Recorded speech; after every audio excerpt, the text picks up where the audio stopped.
Who is these look at these beautifuls. Look at these beauties. God, they're gorgeous. They're gorgeous. You guys are all beautiful. Look at you all. Well, I love these days. I love, because they don't know what's coming. They don't know they're in an apartment and they're going to go to a home. And they've been living in an apartment with other dogs.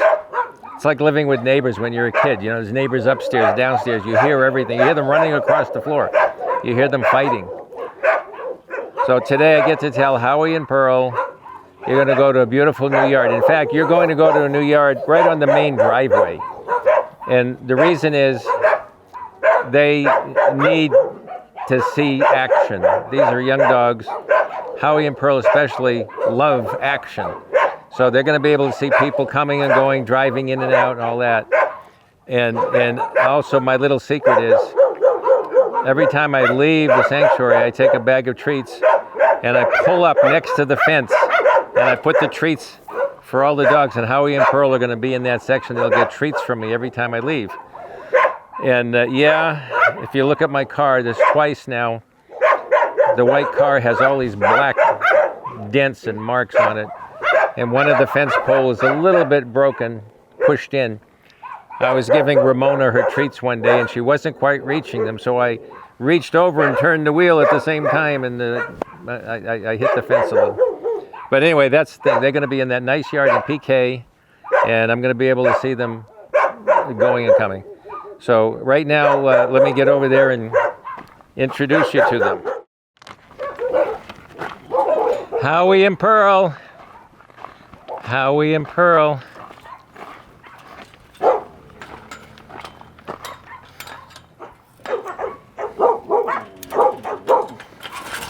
Howie and Pearl. Hey, Howie. Come here, Howie. There you go, beautiful boy. Pearl, come on. Oh, they're afraid of the camera. You know what today is? Today's moving day. Come on, kids. Now, these dogs have been in Howie and Pearl have been here for a few weeks. We have to get the yards ready and make sure the neighbors are going to be, work out with them. We don't just, shove them someplace. So at any rate, their yard is ready. It's a sad story, but one of my favorite dogs, Zara, she came in from the border a couple years ago. Border Patrol rescued her. She was afraid, just hid. Beautiful dog. So for months and months she hid.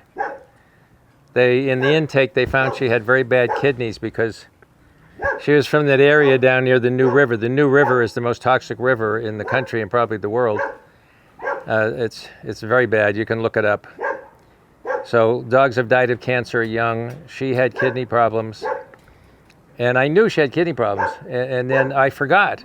Because over the course of the next year, I took pictures of her. I put her in my monthly letter. And she was my buddy. I went in. No matter where I was, I went in to see Zara. And then I was surprised. It hit me like a brick. Zara's in the hospital. And her kidneys are off the charts. So I came up. We gave her what we call a happy pill.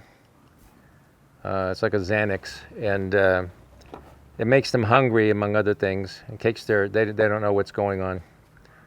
So I gave her jerky, and while she was eating her jerky, very slowly, she was euthanized. She passed over very slowly, went to sleep. It was beautiful for her. But her yard opened up, and it happens to be. Her yard was out front where all the cars pass by on the main driveway and you see her.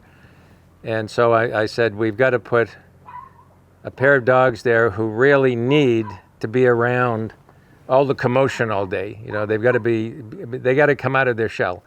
So Howie and Pearl, we went through the list and they need this the most. So today they're going to go to Zara's yard. Now they're shy here, and I hope when they get to the new yard, they warm up to us. I think they're afraid of our camera. That's the problem. All right, it's time for us to get down there and get the welcome mat out for these guys.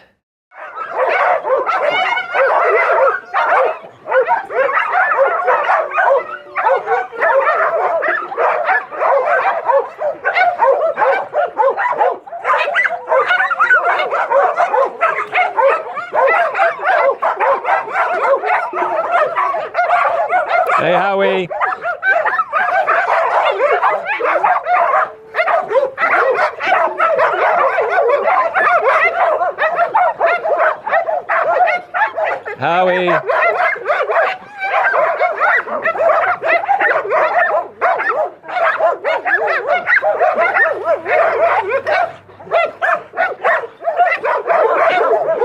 Hey, Pearl.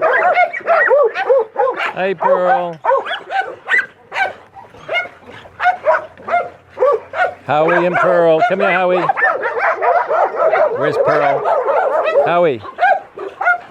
Oh, he's gonna have fun.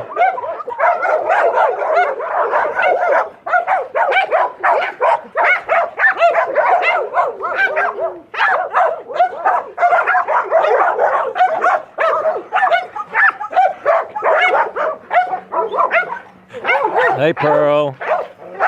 Hey, Pearl. She's happy. She's smiling. They're both very happy. Howie, look at the boy. Look at the boy. Yes. You're a good boy. You're a good boy. You're a good girl. Look at these kids. Look at these beautiful kids. You're beautiful. Yes, you are. This is your new home. This is the... Yes, he's a good boy. Yes, you're welcome. You're welcome. Yes, you are. This is your castle. This is your castle. I forgot to tell them that they're going from the condo to the castle. See, we were in the condo. I forgot to tell them that. I've been saying an apartment and a home. No, somebody pointed out, no, they go from a condo to a castle. This is a castle. You betcha. You betcha. Look at the castle. The castle is this. I mean, that's almost built like a castle. It can withstand temperatures and rocks and the bad wolf that huffs and puffs and blows your house down. There's no such thing as a bad wolf, but nonetheless. Look at the kids. Look at my kids. Hi, Pearl. Look at the Pearl. Now you see how happy she is? She was so scared over there in the condo. But they know. I promised them they're going to have their own yard, their own home, their own pool, their neighbors. They're going to have nice neighbors.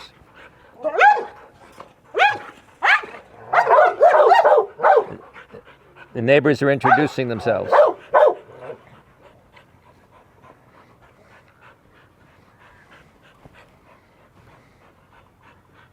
They're beautiful. You are just beautiful. You know, when you think about...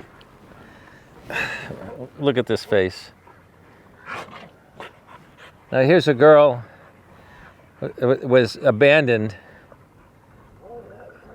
in the 125 plus degree desert. It's been a hot southwest. Yes, honey. And she's had to put up with people who don't like her, who throw stuff at them to stay away. When they come around looking for something, water, food, anything. They see somebody out in the wilderness and they hope maybe they throw some trash away. Maybe there's an old piece of French fry in there or something. And they come from that. And they've seen a lot. I mean, you can't... I just like to tell them, look, it was a bad dream. You just woke up here. That was a bad dream. Because you have no idea what they've been through.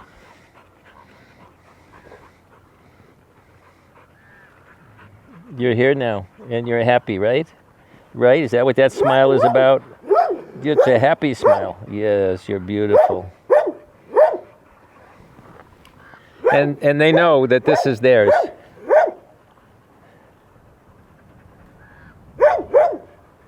They communicate with pictures. Animals communicate with pictures. We do too. You just don't realize it. What I'm telling you right now, I have an image in my mind and I'm trying to describe it to you. You know, a picture is worth 1,000 words. So they communicate with you with pictures and we communicate back. Only we use words to formulate the picture and pass it around. But they're getting the image in our mind. So when I told them that they're going to their new permanent home and then I just told them now this is all theirs, they get it. They're happy. All these dogs in here, they're all happy because this is their yard. They're safe now. Nobody's ever going to hurt you again. Nobody's ever going to hurt you again. Yes, you're welcome. Yes, you're welcome. I love it when they do that because they're saying thank you. And to everybody out there who is part of our organization over the years, 45 years now, who've donated to this cause, this is all what you built. Just want everybody to know that. This is what you built. Look at you guys.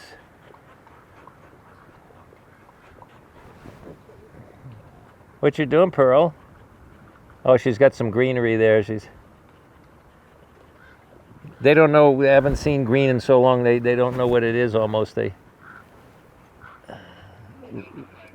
licking on leaves. 6, 5. Hey, Ruben, come in if you could hear me.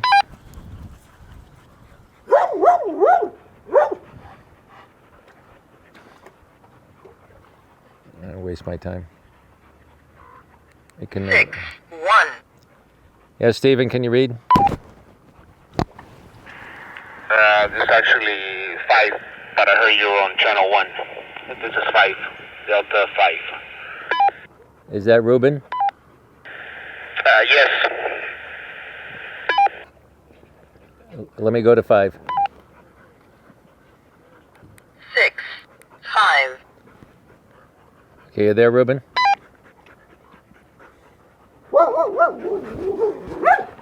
Come in. Are you there, Ruben? Hi. Hello, Ruben.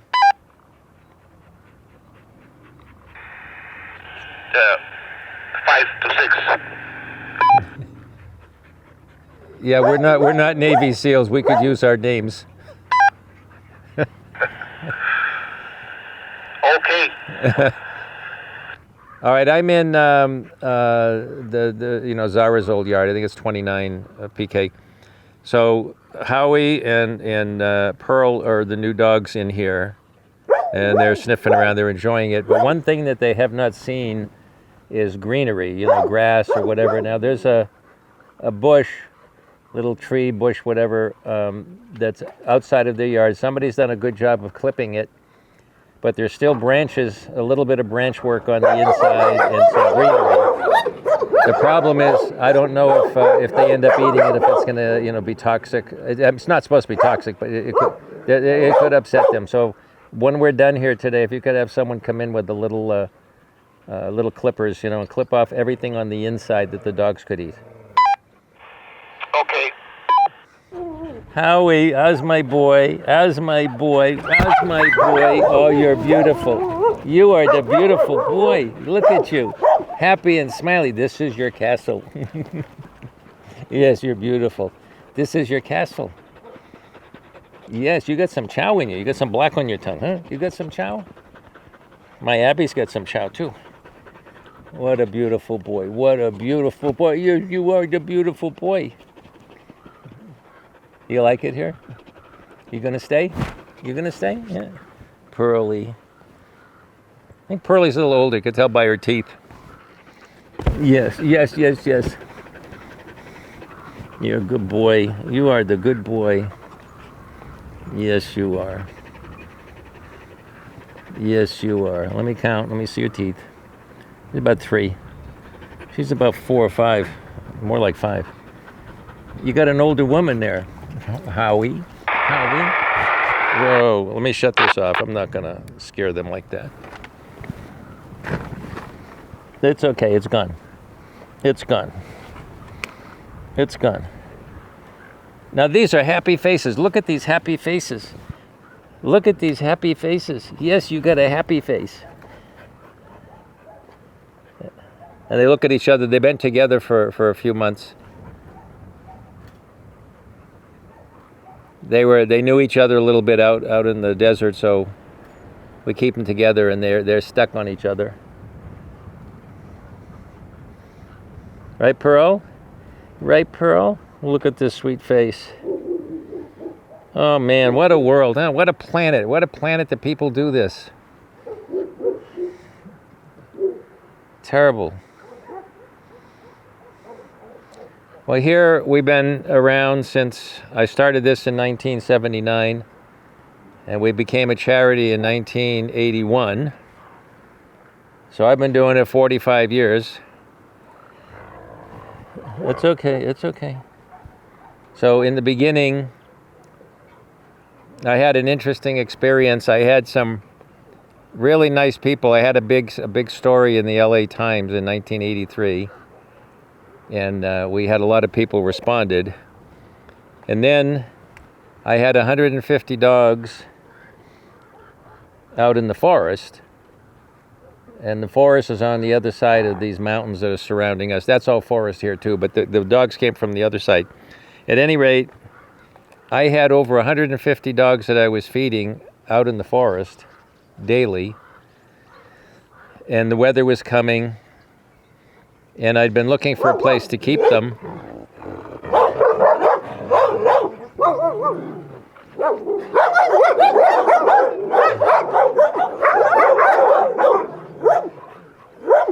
There's a little pecking order thing. There you go.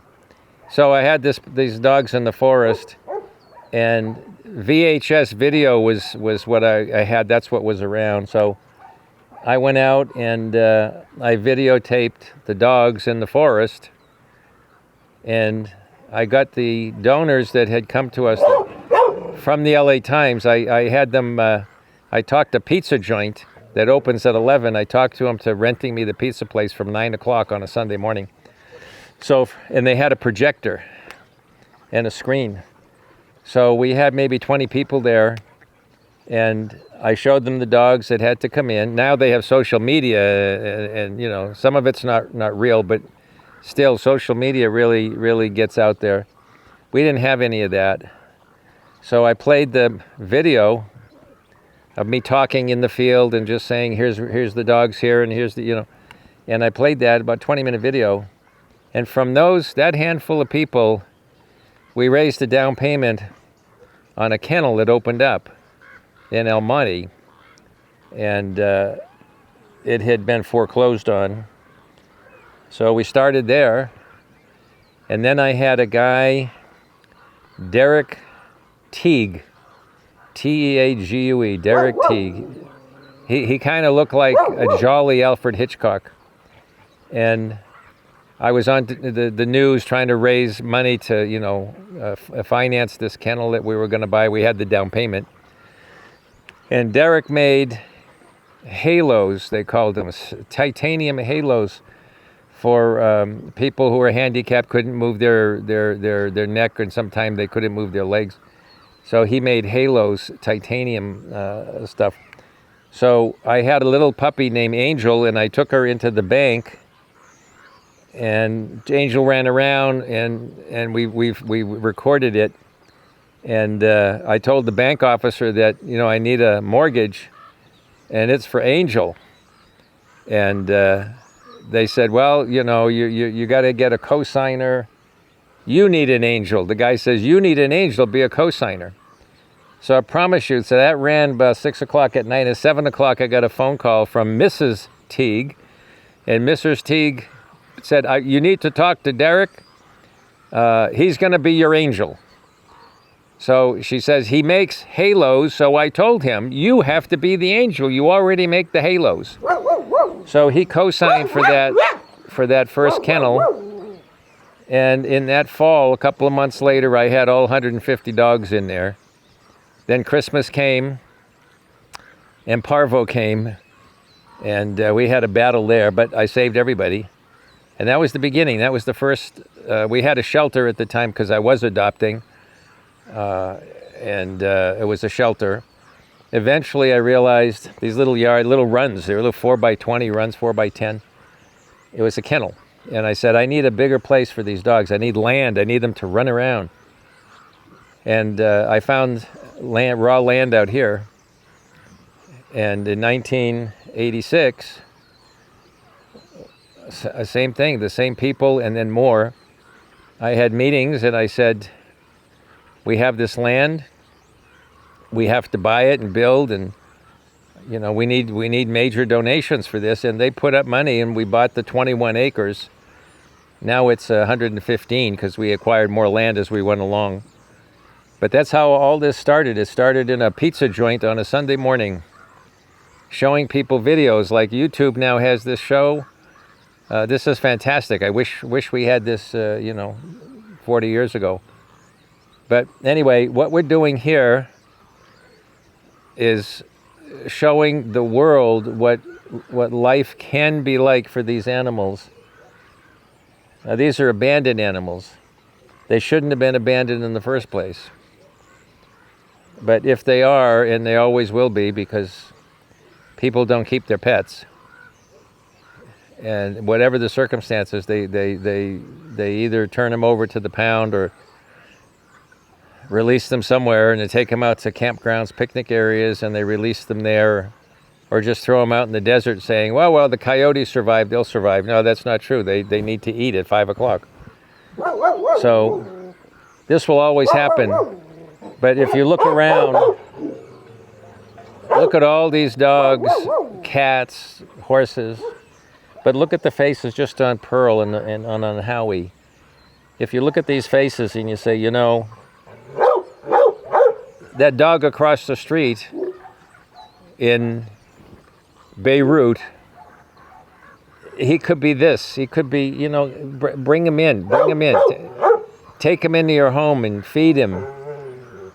And they turned around so fast. I mean, when what Howie just did, Howie came up and he kissed me. That is such a reward when you think about what he's been through, the fact that we did this for him, and he has his new home, and he's happy now, and he comes up to thank me. Not that I need it, but let me tell you, it's very profound when they do that. So you could have that too, somewhere in this world. We're going to get this show out with dubbing it in 35 languages eventually when it grows. If you share it and tell your friends, we can get people all around the world to see what we're doing here and learn by example.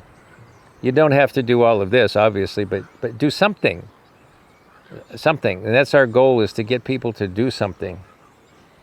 Help these guys. Nobody like this. No, these are angels. They're sent to help us, and they got rejected.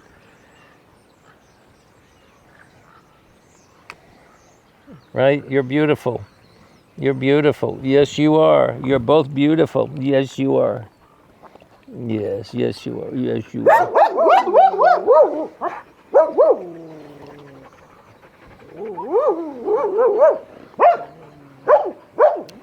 Somebody wrote a comment and asked, how the heck do you pay for all this? Well, donations. I send a letter out every month. I used to have a lot of people I sent it to. Now we don't have so many. They passed away, but they were smart. They put these animals in their estate plans. Or a life insurance policy. They took out a little, instead of a donation every month, they made a life insurance policy and gave the money to the insurance company, and at the end we got the beneficiary, the award. And that really is how this is afforded. The people for decades who donated, who became lifelong supporters, who want their legacy to go on. Now, there's an important thing. This is a crazy time in the world right now. And there's no reason, I don't care, there's just, I'm not a dove, but there's no reason to take, everybody's working, you're working, we're working, everybody's working, and they're taking their taxes. Yes, honey. They're taking that tax money. We never said to do this, but they're sending it over to the Ukraine to fight a war. And what happens in a war? Oh, missiles, bombs. Yeah, well, who gets killed in them? Yeah, people get killed in them, but you know how many animals get killed in them? There's feral dogs, feral cats. They show just with the Hamas thing, they show they're going into the tunnels, and they show, and nobody's looking at them. They're showing the tunnels and how the bad guys are in the tunnels, and they're launching on Israel. Well, in the tunnels are cats.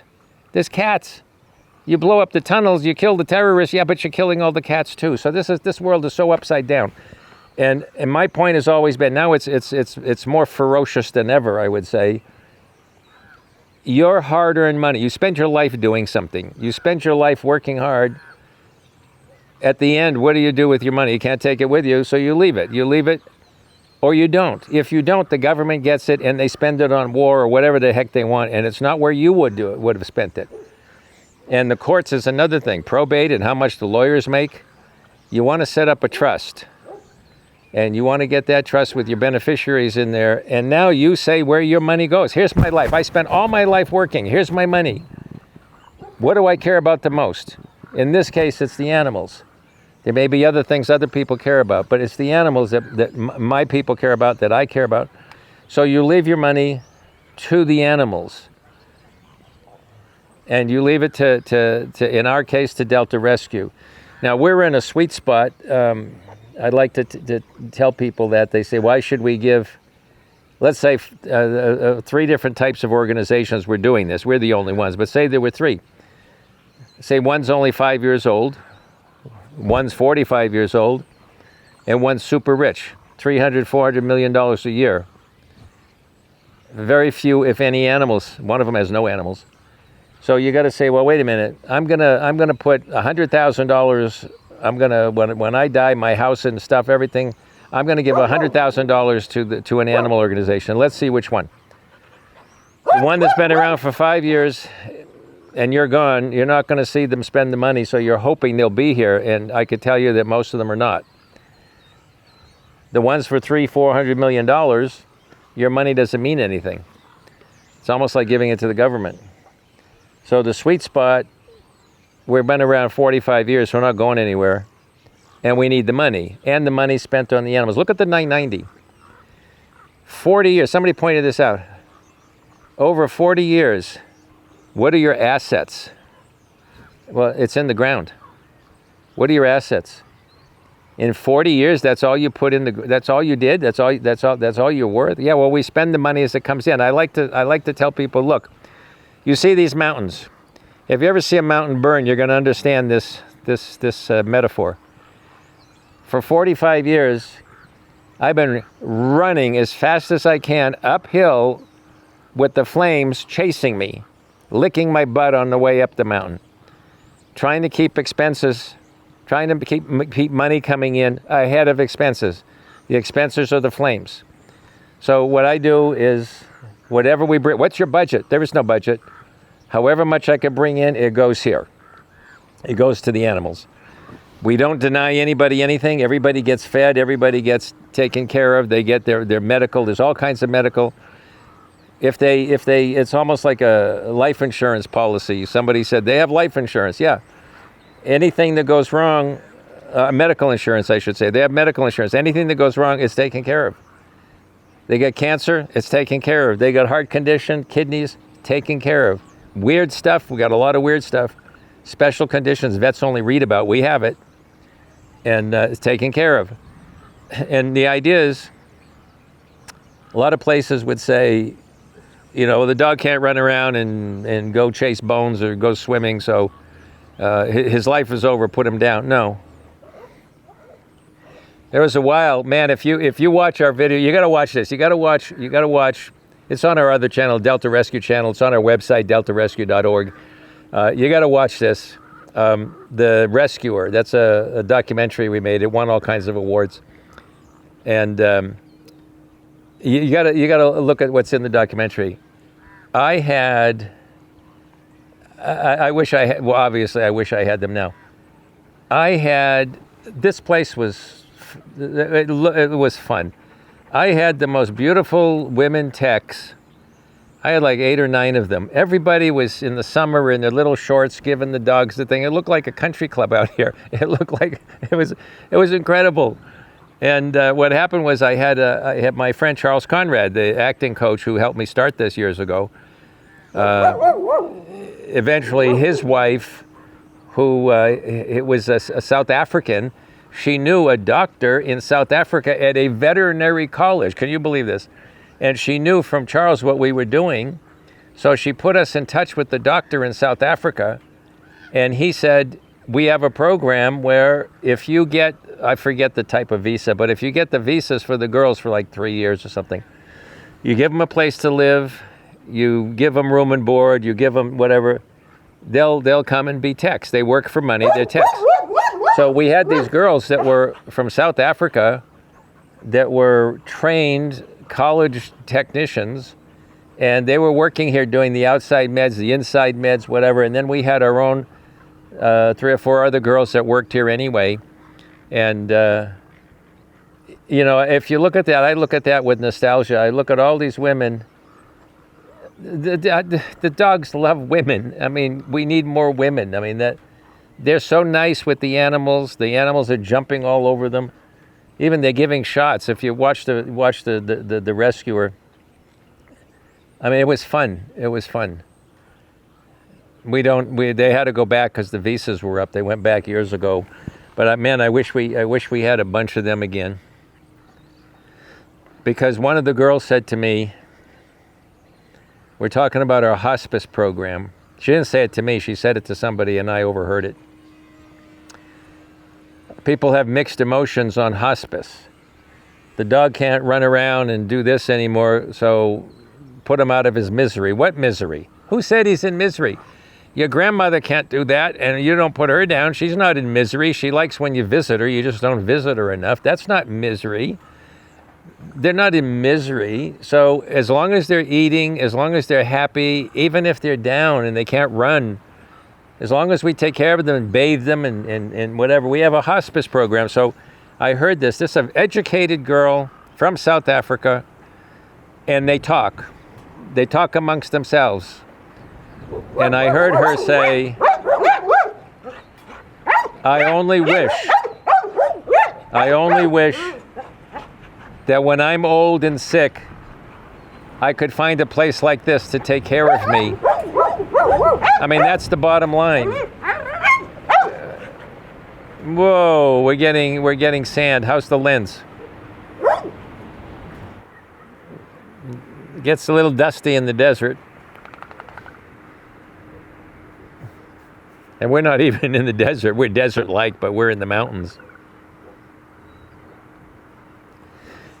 But that was interesting to hear that, because this girl, she was, of all of them, she was not the softest touch. You never knew if she was happy or not. And when she looked at the animals that were down, you know, you're thinking she's judging that they should be put down. She might be one of those people. But no, she agreed with it so much that she said she only wished that she could end up like that.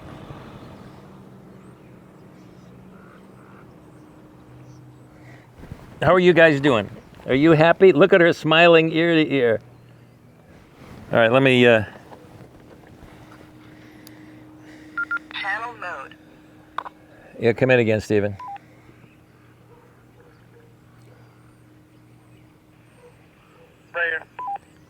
All right, 10 minutes. Tell them to get the dry food in here when they got to be feeding soon anyway, but get the dry food in here. These dogs don't have any dry food. Okay. I told Ruben, and I explained it carefully, that I want these branches cut inside here because they're eating on them, chewing on them. Okay.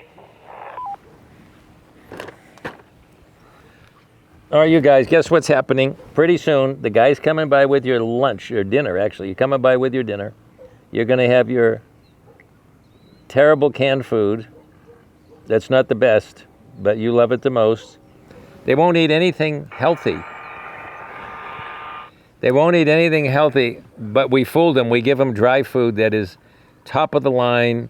You can't buy it in stores. It's a hair and coat formula. Do you want a treat now? Can I give you a treat? Let me give you a treat. This is some kind of human grade chicken jerky. There you go.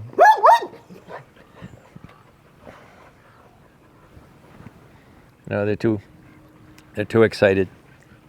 All right, I'm gonna go now, and I'm gonna give some jerky to your buddies, your neighbors. Yeah. All my friends. They're your friends and they're my friends. Yeah, they're my friends too. Hey, Pearl. Oh, she's gonna eat it now, huh? Yeah.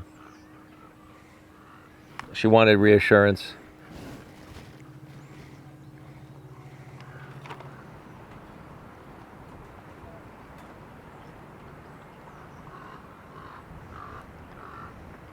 Now watch me hold this for him.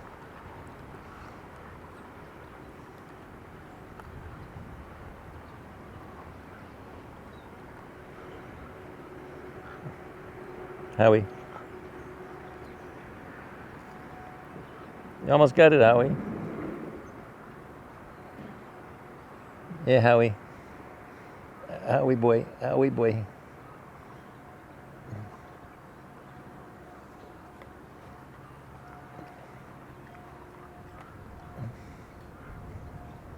I have this old Chihuahua. They dumped her. I took her. She sleeps with me, and I hand feed her all the time. I mean, she puts her nose in the dish and looks up at me, and I have to hand feed her. There you go. That was good. You want another one, Pearl? Yeah. Once you get into this, these are really good. Go ahead.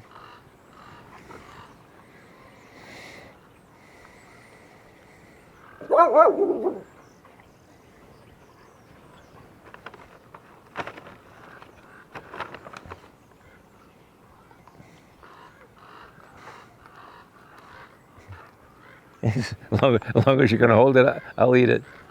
I just don't want it to get all muddy from saliva in the dirt here. Oh, yeah. She wants another one? She wants another one? There you go.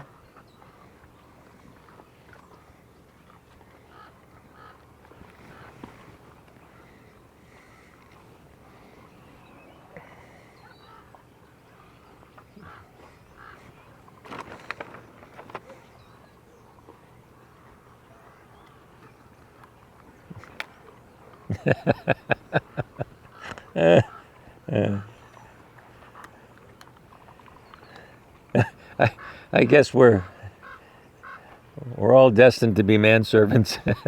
Look at this. Look at this. Yeah. Another one? There you go. There you go. Told you they were good. Did I tell you these were good? Did I tell you? Abby likes these. Abby doesn't eat anything, and she loves these. My dog Abby. My 14-year-old. Here's a hopeful thing. I got to tell you really quick about Abby. She had dentistry, and then we found a mass. She had mediastinal mass, which is like deadly. So I took her to specialists, and we decided on radiation. And they have a new radiation. It's like human. And they zapped the mass. And we did a follow-up X-ray a year later. 6 months later, it was gone. We did a follow-up a year later, which was last February. And it was just starting to grow back, so they zapped it again. And then there's something's off with her breathing and her gagging and stuff. So we took her up here for an X-ray, and she has pneumonia. That's aspiration pneumonia. So from her gagging, she's got a gag reflex. She had aspirated some of her phlegm. So she has aspiration pneumonia. But here's the thing. So we have pneumonia. We're taking an X-ray, and we're worried that this cancer that's deadly, maybe it's the cancer come back, So we did the X-ray, and while we're waiting for the X-rays to see it come up on the screen, I'm over here secretly going, that was the first X-ray said a mass. The next three showed it was pneumonia, but the first X-ray said a mass. And while we were waiting for the next three X-rays, I was sitting there and I didn't tell anybody. I was saying, I hope it's cancer, because we can kill that. Imagine that. Turns out it's pneumonia, and we're giving her antibiotics, and that'll take care of that. But here I am saying, well, pneumonia, but cancer, we know we can kill it. So that's how medicine is today, if it all works out for you. We have videos. Dr. Brown's done them on our Delta website. He's done videos on how cancer is not a death sentence. So if your dog has cancer, get to the right vet. Now, some shopping mall vets will say, oh, she has cancer, put her down. Okay, you guys, you had a lot of jerky. You had a lot of jerky. Here you go. There you go. I'm going to give you that one.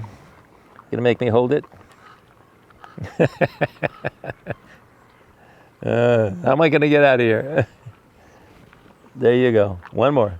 Okay, you drink that. Here, I'll drink that. You eat that. Okay. Go visit some others and call it a day.